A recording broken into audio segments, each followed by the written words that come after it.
महागठबंधन में भले अभी तक सीट शेयरिंग को लेकर कोई बड़ा फैसला नहीं हो पाया है, लेकिन कोई कहता है कि मुझे सीएम बनना है तो कोई कहता है कि मुझे डिप्टी सीएम बनना है।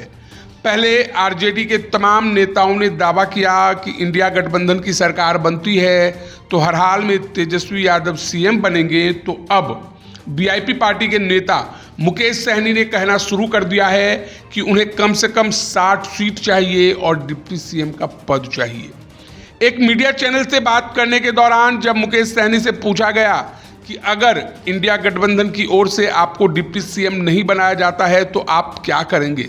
साल 2020 के बिहार विधानसभा चुनाव में सीट शेयरिंग को लेकर आप प्रेस कॉन्फ्रेंस करने आए थे और उसी दौरान उन्होंने कहा था कि हमारे पीठ में खंजर घोंपा जा रहा है। मुकेश सहनी ने जवाब देते हुए कहा है कि इंडिया गठबंधन में अगर किसी में हिम्मत है तो सामने आकर बताए कि मैं डिप्टी सीएम नहीं बनूंगा।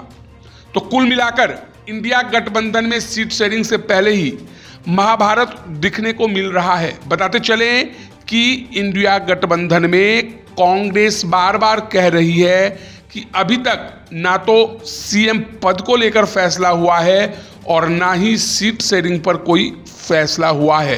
हालांकि कोऑर्डिनेशन कमेटी का गठन हुआ है और विभिन्न मुद्दों पर बातचीत चल रही है।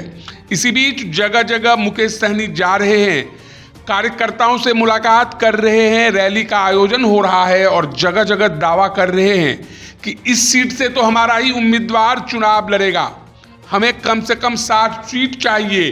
वीआईपी 60 सीटों पर चुनाव लड़ेगी और बाद बाकी सीट आरजेडी, कांग्रेस सहित इंडिया गठबंधन के तमाम घटक दल के लिए छोड़ेगी। तो क्या सवाल उठता है कि इंडिया गठबंधन ने तय कर लिया है कि मुकेश सहनी को 60 सीट दिया जाएगा? क्या इंडिया गठबंधन ने फैसला कर लिया है कि अगर चुनाव जीतते हैं तो डिप्टी सीएम मुकेश सहनी बनेंगे? बताते चलें कि मुकेश सहनी का दावा है कि जब साल 2020 के बिहार विधानसभा चुनाव में उनके 4 उम्मीदवार जीते थे तो राजद सुप्रीमो लालू प्रसाद यादव ने उन्हें फोन कॉल करके डिप्टी सीएम का ऑफर दिया था।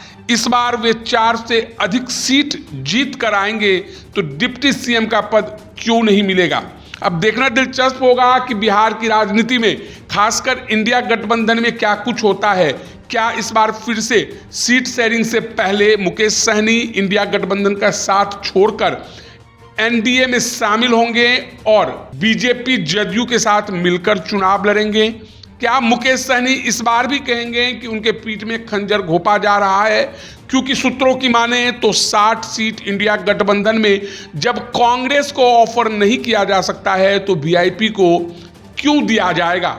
अब देखना दिलचस्प होगा कि इंडिया गठबंधन में आगे क्या कुछ होता है। लेकिन फिलहाल मुकेश सहनी जगह जगह मीडिया चैनल को बाइट दे रहे हैं, रैली को संबोधित कर रहे हैं और खुद को अगला डिप्टी सीएम बता रहे हैं। तो बहरहाल इस वीडियो में इतना ही। अगर आप हमारा ये वीडियो यूट्यूब पर देख रहे हैं तो सब्सक्राइब कर लें, फेसबुक पर देख रहे हैं तो हमारे पेज को लाइक कर दें। धन्यवाद।